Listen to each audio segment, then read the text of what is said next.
ഇതിൽ മൊത്തം കൊളസ്ട്രോളാ. വെളിച്ചെണ്ണയിൽ കൊളസ്ട്രോൾ ഉണ്ടെന്ന് തോന്നുന്നവർ ഇവിടെ ആരെങ്കിലും ഉണ്ടോ? ഓർമ്മിക്കുക, ഒരു വെജിറ്റബിൾ പ്രോഡക്റ്റിലും കൊളസ്ട്രോൾ ഇല്ല.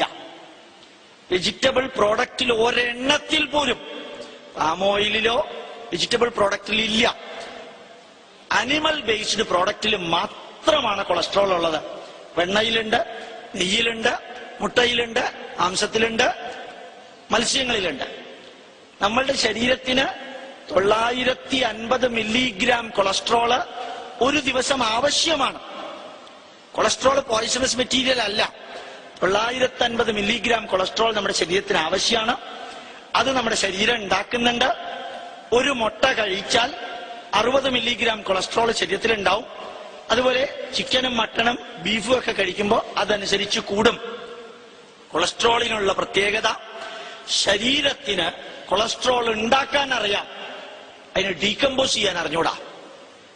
ഓർമ്മിക്കാനുള്ളത് എന്താണ്? ശരീരത്തിന് കൊളസ്ട്രോൾ ഉണ്ടാക്കാൻ അറിയാം, ശരീരം കൊളസ്ട്രോളിനെ ഡീകമ്പോസ് ചെയ്യില്ല.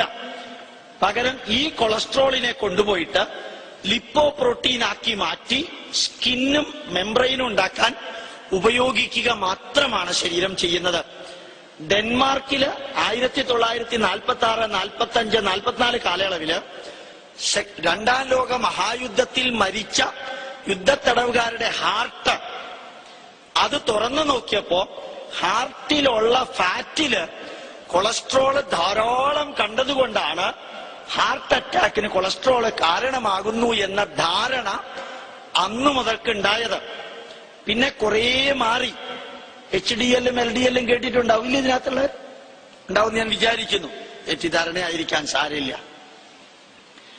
Law density lipoprotein LDL 0.94 gram per cc വരുന്നതാണ് low density lipo protein.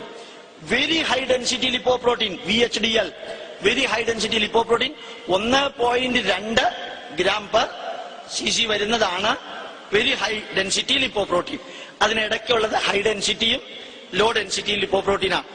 Law density lipoprotein ഉണ്ടാവുന്നത് മെഡിക്കൽ സ്റ്റുഡന്റ് ആയ സ്ഥിതിക്ക് മനസ്സിലാവുന്നുണ്ടോ എന്ന് ചോദിക്കേണ്ട ആവശ്യമില്ല. എന്താ കാരണം? നിങ്ങളിത് മനസ്സിലാക്കിയിരിക്കേണ്ടതാണ്. അപ്പൊ കൊളസ്ട്രോളും 18 കാർബണുള്ള ഈ ഫാറ്റി ആസിഡും ഒരുമിച്ച് ചേർന്ന് ഉണ്ടാകുന്ന എസ്റ്ററാണ്. അത് പ്രോട്ടീനുമായിട്ട് ചേരുമ്പോഴാണ് യഥാർത്ഥത്തില് ഫോസ്ഫേറ്റിലൂടെ പോകുമ്പോൾ ഉണ്ടാകുന്നതാണ് ലോ ഡെൻസിറ്റിയും ഹൈ ഡെൻസിറ്റിയും ഉണ്ടാവുന്നത്. അതില് സാച്ചുറേറ്റഡ് ഫാറ്റാണ് വന്നത് എങ്കിൽ ലിപ്പോ പ്രോട്ടീന്റെ ഡെൻസിറ്റി കുറവായിരിക്കും.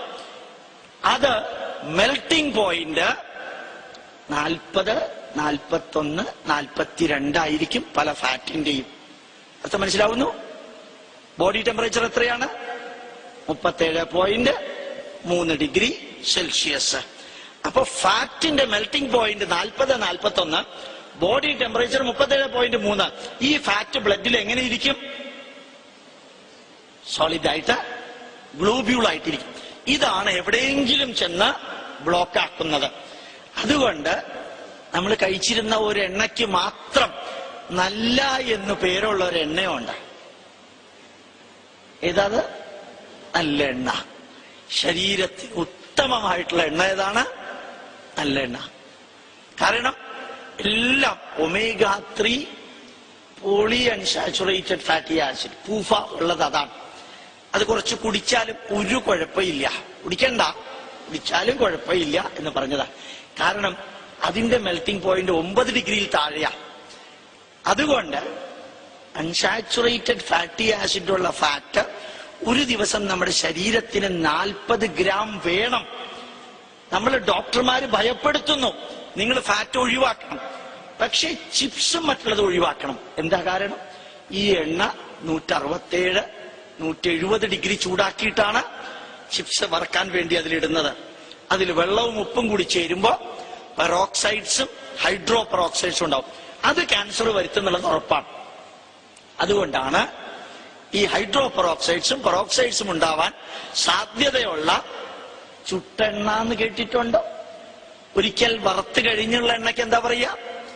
ഒരിക്കൽ പപ്പടമൊക്കെ വറുത്ത് കഴിഞ്ഞ എണ്ണയ്ക്ക് ഒരു 5 ദിവസം ഒരേ എണ്ണ ഉപയോഗിച്ച് നിങ്ങൾ പപ്പടം കാച്ച എന്നിട്ട് 2 ദിവസം അതിൽ വെക്കാം.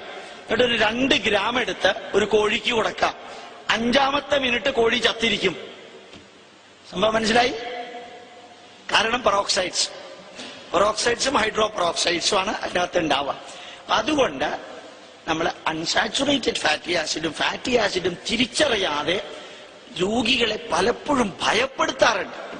വെണ്ണയില് ധാരാളം കൊളസ്ട്രോൾ ഉണ്ട്. വെണ്ണ വെജിറ്റേറിയൻ പ്രോഡക്റ്റ് അല്ല. അതുപോലെ നെയ്യിലും ധാരാളം കൊളസ്ട്രോൾ ഉണ്ട്. കാരണം വെണ്ണയിൽ നിന്ന് വരുന്ന സാധനം തന്നെയാണ്. കൊളസ്ട്രോള് ആ രീതിയിലാണ് ഉള്ളത്. ഇപ്പോ വെളിച്ചെണ്ണയിൽ കൊളസ്ട്രോൾ ഇല്ല എന്ന് പറഞ്ഞതും അത് ഉണ്ടെന്ന് പറഞ്ഞത് ആരാണ്? അമേരിക്കൻ ഓയിൽ കെമിസ്റ്റ് സൊസൈറ്റിയിലെ അംഗങ്ങളാണ് വെളിച്ചെണ്ണയില് കൊളസ്ട്രോൾ ഉണ്ടെന്ന് പറഞ്ഞത്. പിന്നെ എന്തിനാ അവര് അല്ലെന്ന് പറഞ്ഞത്? അമേരിക്കൻ കോടതിയിലേക്ക് പലരും പോയി. ആ കോടതി $ഇത്ര കോടി കോമ്പൻസേഷൻ കൊടുക്കാൻ പറഞ്ഞപ്പോ അവർ നിരുപാധികം മാപ്പ് പറഞ്ഞു, വെളിച്ചെണ്ണയിൽ കൊളസ്ട്രോൾ ഇല്ല. മനസ്സിലായി? അവരുടെ എണ്ണ പാമോയിൽ വിട്ടു തീർക്കാൻ വേണ്ടി അവരുണ്ടാക്കിയ തട്ടിപ്പാണ് ഈ വെളിച്ചെണ്ണയില് കൊളസ്ട്രോൾ ഉണ്ട്. നിങ്ങളോട് ഇത്ര ധൈര്യമായിട്ട് പറയാൻ കാരണം എന്റെ PhD ലിപ്പിഡ് കെമിസ്ട്രിയിലാ, എന്റെ ഡോക്ടറേറ്റ് ലിപ്പിഡ് ബയോകെമിസ്ട്രിയിലായത് കാരണം ഉറപ്പിച്ചു പറയാം, ഞാൻ ഇന്ത്യക്കകത്തും ഇന്ത്യക്ക് പുറത്തും വർക്ക് ചെയ്തത് അതേ ഫീൽഡിൽ തന്നെയാണ്. അത് കാരണം ഞാൻ നേരത്തെ പറഞ്ഞൊരു വരി കൂടി ഇതിന്റെ കൂട്ടത്തിൽ ചേർക്കണം. അപ് ടു ഡേറ്റ് ആയിട്ടുള്ള ബയോകെമിസ്ട്രി നോളജ് ഹെൽത്തുമായി ബന്ധപ്പെട്ട് നിങ്ങൾക്കുണ്ടാകണം. നമ്മളുടെ കേരളീയരുടെ രോഗങ്ങളില് 60% രോഗങ്ങള് വെറും ഹൈഡ്രോതെറാപ്പി കൊണ്ട് മാറ്റാം. 60% രോഗം ഹൈഡ്രോതെറാപ്പി. എന്താ ഹൈഡ്രോതെറാപ്പി? രാവിലെ എഴുന്നേറ്റിട്ട് 4 ഗ്ലാസ് വെള്ളം കുടിക്കുക, അത് തന്നെ, വേറെ ഒന്നുമില്ല. ഒരു 3-4 ഗ്ലാസ് വെള്ളം കുടിച്ചാൽ നമ്മുടെ ശരീരത്തിനകത്തുള്ള 6.25 ലിറ്റർ ബ്ലഡ് അസാധാരണമാംവിധം പൊള്യൂട്ടഡ് ആണ്. കെട്ടിക്കിടക്കുന്ന വെള്ളം മാതിരിയാണ് ശരീരത്തിലെ ബ്ലഡ് ഇരിക്കുന്നത്. അതിനെ പ്യൂരിഫൈ ചെയ്യാൻ എന്തെങ്കിലും വഴി നിങ്ങൾ കണ്ടുപിടിച്ചിട്ടുണ്ടോ? ശരീരത്തിന്റെ പുറത്ത് 27 പ്രാവശ്യം കുളിച്ച എഫക്റ്റ് കിട്ടുന്ന ജീവ സോപ്പ് തേച്ച് കുളിക്കാം. അകത്തെന്ത് ചെയ്യും? ഈ അകത്തെങ്ങനെ ക്ലീൻ ചെയ്യും? ഒരു വഴിയില്ല. അത് മറ്റുള്ളവരെ വെള്ളം കുടിപ്പിക്കുന്നതിന് പകരം അവനവൻ വെള്ളം കുടിക്കുക.